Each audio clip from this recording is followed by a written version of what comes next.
$1.87. That was all. And 60 cents of it in the smallest pieces of money. Pennies. Pennies saved 1 and 2 at a time by negotiating with the men at the market who sold vegetables and meat. Negotiating until one's face burned with the silent knowledge of being poor. 3 times Della counted it. $1.87. And the next day would be Christmas. There was clearly nothing to do but sit down and cry, so Della cried, which led to the thought that life is made up of little cries and smiles, with more little cries than smiles. Della finished her crying and dried her face. She stood by the window and looked out, unhappily, at a gray cat walking along a gray fence in a gray backyard. Tomorrow would be Christmas Day, and she had only $1.87 to buy her husband Jim a gift. She had been saving every penny she could for months, with this result. Jim earned $20 a week, which does not go far. Expenses had been greater than she had expected. They always are. Many a happy hour she had spent planning to buy something nice for him, something fine and rare, something close to being worthy of the honor of belonging to Jim. There was a tall glass mirror between the windows of the room. Suddenly Della turned from the window and stood before the glass mirror and looked at herself.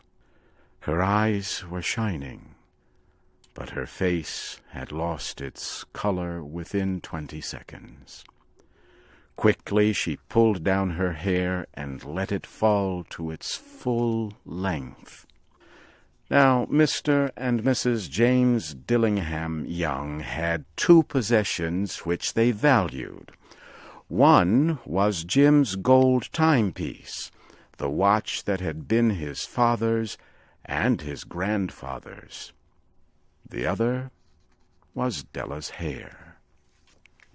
Had the Queen of Sheba lived in their building, Della would have let her hair hang out the window to dry, just to reduce the value of the Queen's jewels. So now Della's beautiful hair fell about her, shining like a brown waterfall. It reached below her knees and made itself almost like a covering for her. And then quickly she put it up again. She stood still while a few tears fell on the floor. She put on her coat and her old brown hat. With a quick motion and brightness still in her eyes, she danced out the door and down the street. Where she stopped, the sign read, Madame Sophronia, hair goods of all kinds. Della ran up the steps to the shop, out of breath. "Will you buy my hair?" asked Della. "I buy hair," said Madame. "Take your hat off, and let us have a look at it." Down came the beautiful brown waterfall of hair. $20, said Madame, lifting the hair with an experienced hand. "Give it to me quick," said Della.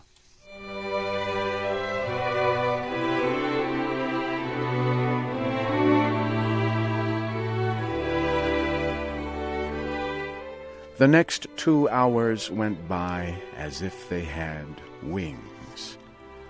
Della looked in all the stores to choose a gift for Jim.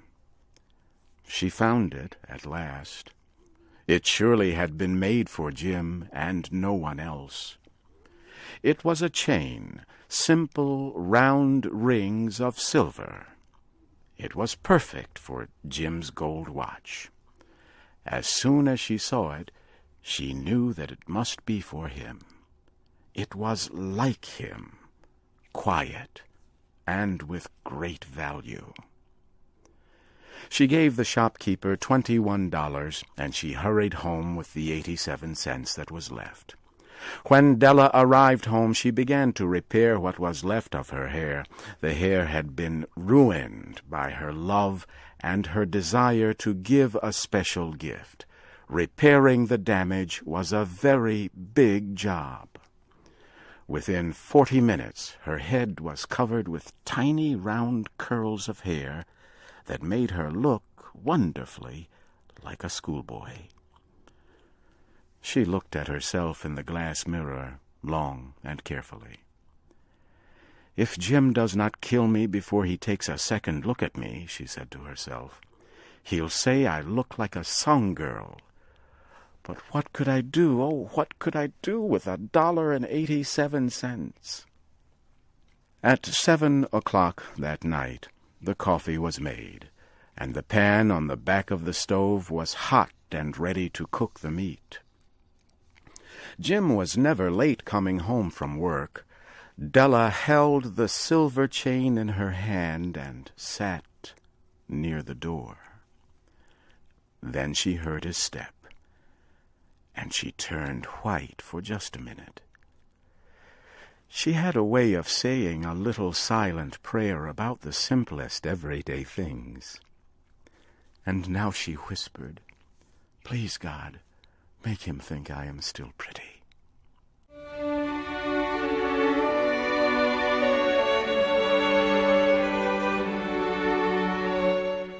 The door opened and Jim stepped in. He looked thin and very serious. Poor man, he was only 22, and he had to care for a wife. He needed a new coat and gloves to keep his hands warm. Jim stopped inside the door, as immovable as a dog smelling a bird. His eyes were fixed upon Della. There was an expression in them that she could not read, and it frightened her. It was not anger, nor surprise, nor fear, nor any of the feelings that she had been prepared for. He simply looked at her, with a strange expression on his face. Della went to him. "Jim, my love," she cried, "do not look at me that way. I had my hair cut and sold because I could not have lived through Christmas without giving you a gift. My hair will grow out again. I just had to do it. My hair grows very fast. Say Merry Christmas, Jim, and let us be happy.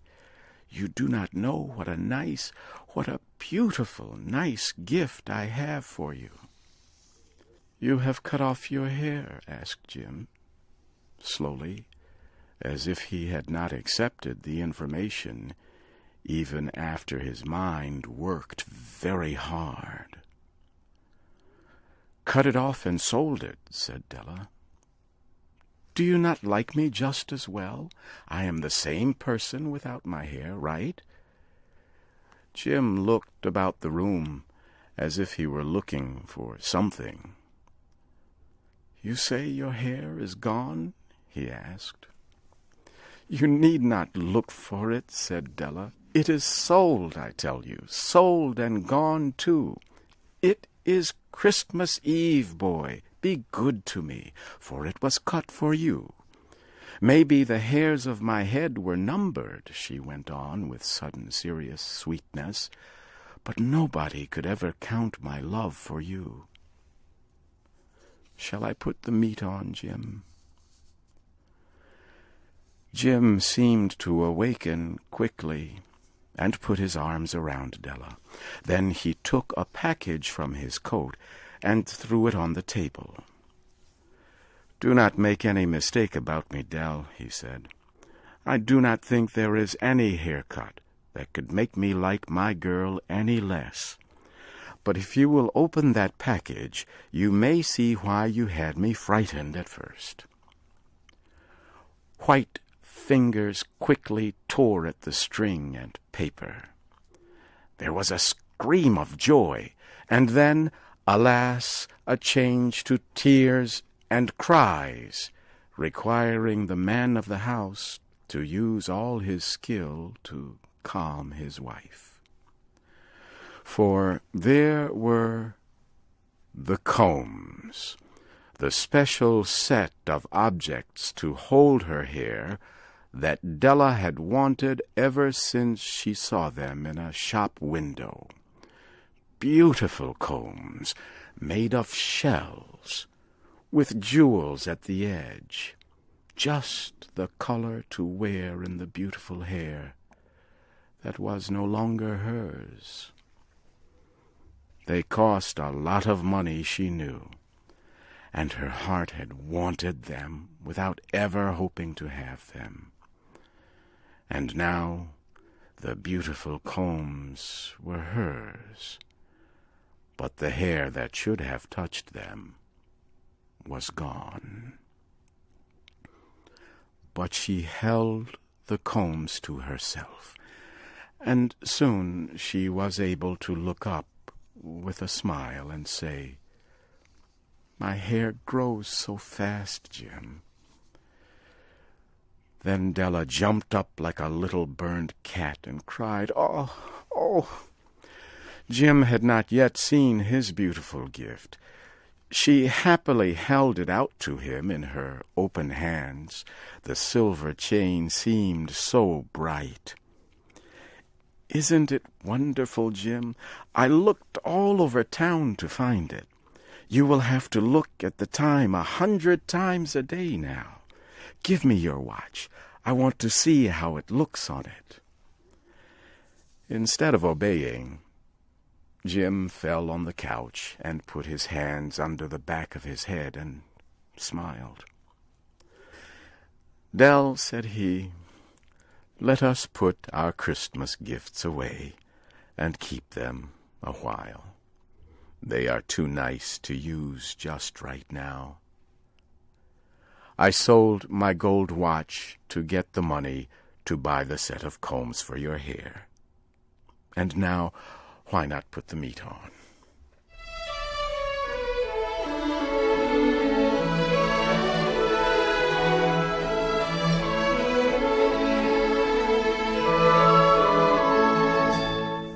The Magi were wise men, wonderfully wise men, who brought gifts to the baby Jesus. They invented the art of giving Christmas gifts. Being wise, their gifts were wise ones. And here I have told you the story of two young people who most unwisely gave for each other the greatest treasures of their house. But in a last word to the wise of these days, let it be said that of all who give gifts, these two were the wisest. Everywhere they are wisest. They are the Magi.